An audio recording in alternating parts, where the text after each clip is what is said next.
apart from the idea how to actually do an Oracle in Plutus, nothing we have seen until now is new. I mean, there may have been some Plutus library functions we haven't seen before or some Haskell functions, but in principle, we are all familiar with the way validators are written for on-chain code and contracts are written for off-chain code and how we can test it with the emulator trace monad. So now in the second part of this lecture, we're talking about something new, namely the Plutus application backend, which allows you to take all that, what we have done until now, and turn it into an actual application, an executable that actually runs the contracts. If there was a testnet or if Plutus was available on the mainnet already, we could then actually deploy this on those testnets. But for now, we have to be satisfied with using a mock chain, a simulated blockchain. But the process of turning this into a DApp is virtually the same as it will be when a proper testnet is available.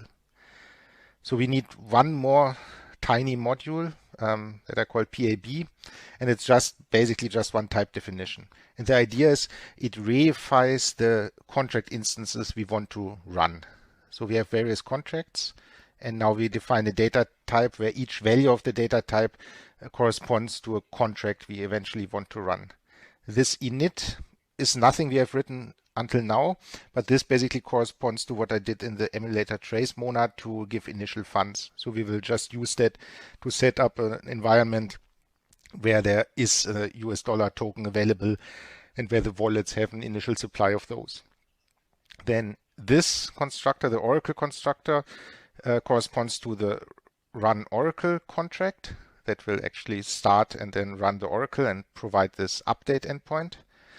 The currency symbol parameter I will use to communicate the currency symbol we use for our US dollar token. And finally, the swap parameterized by Oracle will be used to run the swap contract, which, if you recall, offers various endpoints like offer, retrieve, use, and funds.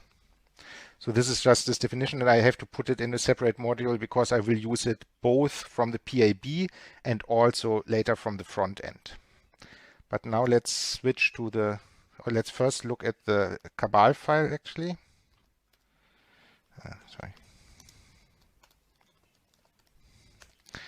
Because everything we have seen so far is in this library. So all the modules we have now discussed. Now I have various executables. So first, now we'll talk about this Oracle PAB, which will basically start a simulated wallet and initialize all the contracts and set up a web server that allows the outside world to interact with these contracts.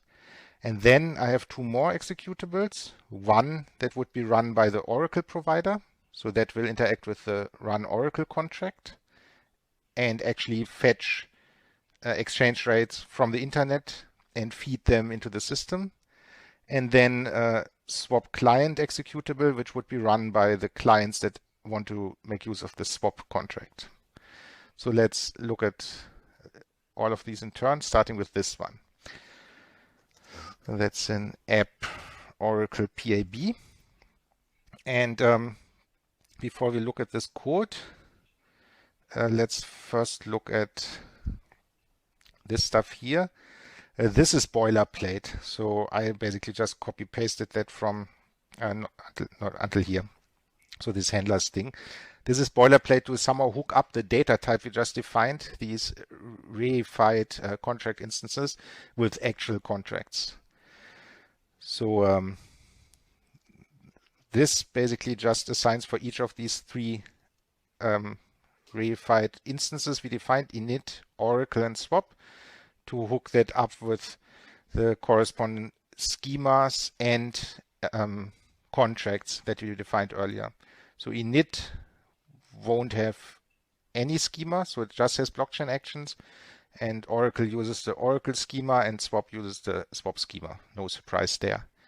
And init will run the init contract, which I'll define down here. Oracle will run the run Oracle contract that we saw earlier. Oracle params, I think I define up here. So that just takes the currency symbol of US dollar and then defines example Oracle params. So phi 1 ADA, currency symbol, the provided argument, and token is just hard-coded USDT. And finally, the swap will just, given an Oracle value, will run our swap contract with this value as parameter. This is poor boilerplate that I just copy-pasted. And this is now this init contract, which is supposed to generate the initial funds. So that's not important. I just need that for the demo. And it's very, it's very straightforward. So I again make use of this forge contract from the Plutus use cases. So I look up my own public key, and as before, I use the forge contract. But before we just minted one token, this NFT, and now I mint more. So basically, this amount is just, I think, 100 million. So I want to give each wallet $100. So I count how many wallets there are and just multiply it. And the wallets I hard-coded here, so I just use 5 wallets for this. It's completely arbitrary. So I use this forge contract, look up the currency symbol, provide the value, how much each wallet should get, and then I just create transactions that sends each of the wallets the amount, except myself because I already have it. So one wallet will mint all the US dollars and then distribute them evenly to the other wallets. And in the end, I tell this currency symbol that was the result of forging. Right. And now we can look at the actual PAB code. And so this is in IO. It's a proper main program, so that will be a proper executable. And it makes use of yet another monad that we haven't seen before, and that's specific to the PAB. But it's it's called the simulator monad, but it's very similar to the emulator trace monad. So in principle, it has exactly the same, more or less the same capabilities. So you can start contracts on wallets, and you can like inspect the log, the state, and so on. And you can call endpoints. So it's a bit unfortunate that there are actually 2 different monads for this because they are so similar. And I know from the Plutus team that they plan to align these and maybe turn them into one. So probably you shouldn't pay too much attention or spend too much effort on learning the intricacies of this monad, because that will probably change soon and will be aligned with the emulator trace monad. And similar to how we have this run emulator trace IO, there's something run simulation with. So we need these handlers, this boilerplate we defined downstairs, further down. And then this is a script in this simulator monad now. One significant difference to the emulator trace monad, though, is the emulator trace monad was pure code. No real-world side effects, no IO involved. So you couldn't do IO in the run emulator trace monad. In particular, there was this pure interpreter, run emulator trace without IO, just run emulator trace. That's a pure Haskell function, no side effects. So in this emulator trace expressions, you can't do any IO. Simulator is different. You can do IO, and the way it works, it's a so-called monad IO. And monad IO is one method, lift IO, and that takes an IO action and lifts it into the monad in question. So if you have some arbitrary IO action that you can do in Haskell, then by applying lift IO to it, you can move it into this simulator monad. So inside this do block, we can do arbitrary IO as well, plus the specific things that this simulation monad allows us to do. Right. But apart from that, I mean, if you squint, it looks very similar to a emulator trace. So first thing I do is I just log so we also have log capabilities. So there's a function called log string, and I just say, okay, I start this server, this PAB server. Then this start server debug actually starts it, and the return value is an action that I can later use to shut down the server again. Right now I use something called activate contract, and that's very similar to I think it was called activate contract instance in the emulator trace monad. So that's basically the same thing, but now in the simulator monad. So it gets a wallet where I want to start that instance, and then a value of this reified contract type. So remember this init constructor, we associated that down here, somewhere here, with this init contract that was then defined here.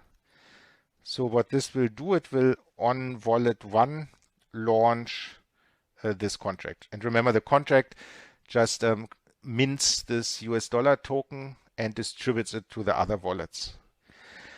Now we need the currency symbol. So this is now an example how we get information back out of a contract using this monad writer and the tell. And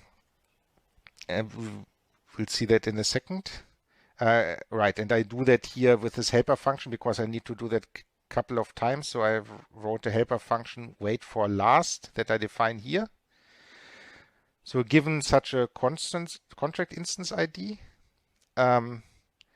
I use a function that's provided by the simulator that's called wait for state. That's similar to the observable state function we got in the emulator trace monad. So what wait for state does is it takes the contract instance and it takes a predicate that gets a JSON expression and returns a maybe A.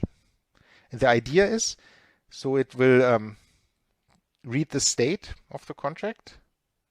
Remember, we write the state from the contract using tell, so this reads this, but it's serialized, so it gets a JSON value, serialized as JSON, and then it applies that JSON value to the provided predicate, and this returns, as I said, a maybe A. So if the result of applying our custom predicate to this JSON value is nothing, this will simply wait more until the state changes again. But if it's just X, it will return the X. So this will block until we get a just here. And so in this helper function, it's just a special case where the state is in this last monoid that I explained before. And success is that comes from the data.ason library for JSON handling in Haskell. So if you, I use this from JSON to pass the JSON. So if that succeeds, I should get a last last A, if A is the type. But of course, the JSON parsing can also fail. And this is so-called result type that's defined in data.ason. So if it succeeds, it says succeeds, and then the value it successfully passed.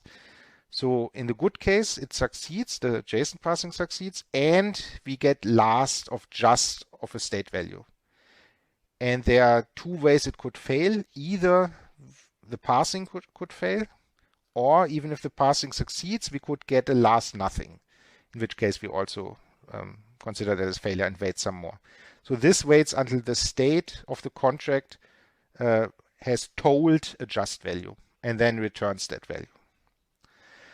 Right, so to go back to our simulator script, so we use this wait for last on the handle for the init contract. And if you remember the init contract, in the last line when we were done, we wrote the currency symbol of the US dollar token that we minted.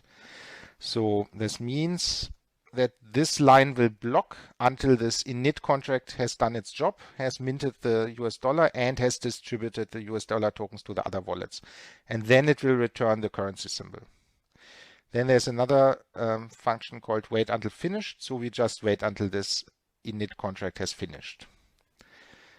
Now, next step is we start the oracle on wallet 1.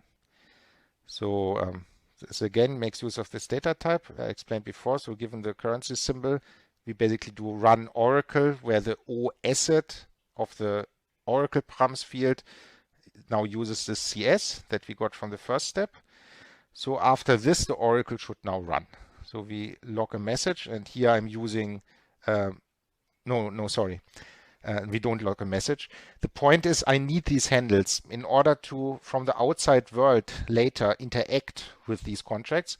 I need to get my hands on these handles. So this CID, contract identifier Oracle, I need that. Because if I want to use the web interface later to talk to the contract, I need this CID. So what I do here is I write that into a file that I call Oracle CID. So I just basically extract the UUID that basically is this CID and write that into a Oracle CID file. That's just, I mean, this is of course quick and dirty. In production code, you would probably use a safer mechanism, but this is just for demonstration. So we start the Oracle, we get the handle to the contract, and we write that into a file. And now I use my wait for last again to actually get the Oracle value. Remember, in the run Oracle contract, once we have the Oracle, once we have minted the NFT, we tell this Oracle value. And I need that because the swap contract is parameterized by this value. So I use this wait for last again. So this will block until the NFT is minted and I know what the Oracle value is. And then I loop over all other wallets. So I exclude wallet 1 that runs the Oracle and activate the swap contract for that wallet. And I do a similar trick to here because I need those handles as well. So here I use the file Oracle CID, and here I use files w wallet number.cid to write the contract instance IDs in. And that's it. So basically I have produced initial funds, started the Oracle, started the swap contracts. Now I just basically block until the user presses enter, and then I shut down the server. And actually it's not necessary to do all of this because you can also start instances from outside via the web interface. I just found it easier to do that basically in a scripted way, at least for this demo. But in principle, you don't need any of this. You just have to start the simulator and then you could immediately basically wait until you shut down, and you can do all the control. You can trigger starting contract instances and stopping them from the outside. And in case you are curious what API is provided by the PAB, what web API, you can check that in the Plutus PAB module in the Plutus PAB package in the module plutus.pab.webserver.api. And there are several ones, but the relevant one is this one, at least the one I'm using now, this what's called new API. And there's also a WebSocket API, but I didn't play with that, so I haven't tried that. So I only worked with this one here. And I mean, this is makes use of the very popular Haskell library Servant to write type-safe web applications. But I think it should be readable more or less, even if you don't know Servant. So that just means, so the path is API/new/contract, and then you have various options. So this symbol here means alternative. So you have activate, you have instances, definitions. So for example, here the first endpoint, a web endpoint would be API/new/contract/activate. It's a post request. And in its request body, it takes in JSON format the contract activation arguments, whatever that is, and it will return a contract instance ID. So that's what I said. You, instead of doing it in the simulation monad, we could also have done it via the web interface to actually start a contract instance. But I didn't try that out. Then if you use instead API new contract instance and then the instance ID, that's what I need. That's what I wrote in these files. Then you have various options. For example, status gives you the status of the contract. Endpoint allows you to call an endpoint. So endpoint name, a post request where the parameters for the endpoint are provided as JSON in the request body. And you can also stop contract instance. And then there are other ways here, for example, for given a specific wallet, you can check all the contract instances that are running on this wallet, or you can get all the instances overall that are running in the system and some definitions, but I also haven't tried that. So all I'm using in this demo is status and endpoint. So endpoint to call an endpoint, and status to get feedback from the contract, to read the what I wrote with tail, to read that out again. So let's actually try it. This is now an executable and I can just run it. So I can use cabal run and the name of the executable, which was Oracle PAB. And we get log output similar to what we get when we do the emulator trace, but this is now a running executable in I/O that set up a live server. So if we scroll up, so this is probably to mint this US dollar token, and then we later mint this Oracle NFT and so on. And we see that here, for example, an instance, so this is the Oracle, so an activated instance on W1, wallet 1. And this is this contract instance ID I was talking about that we need as parameters to our HTTP endpoints if we want to interact with this specific instance. And then further down here, these four, that's the other wallets, W2, 3, 4, and 5, that now activated the swap instances. Let me stop that quickly. If we just look in the directory, we see these files that the script now wrote out. So, for example, if we check the W5, the ID, that should be the same number that we see here in the log, and it is. So I just, as I said, wrote that in the file, so that's easy for me to then use that to interact with these instances. And I could, in principle, and I would demonstrate that, but the lecture is very, very long already, so I think I won't do that. But I could just use any tool now, for example, curl or wget, or even the browser for the GET requests, to just check at the correct port. I think that's 8080. That should say so here somewhere. Yes, so starting PAB backend server on port 8080. So I can just go to 8080 and then use any tool I like to interact with these HTTP endpoints. But instead, I wrote little demo programs that do that. And of course, because it's just a REST API and HTTP endpoints, you can use whatever programming language you like. I, of course, use Haskell because Haskell is my favorite language, but you could also use whatever you want, Python or Java or JavaScript, or, as I said, curl and bash.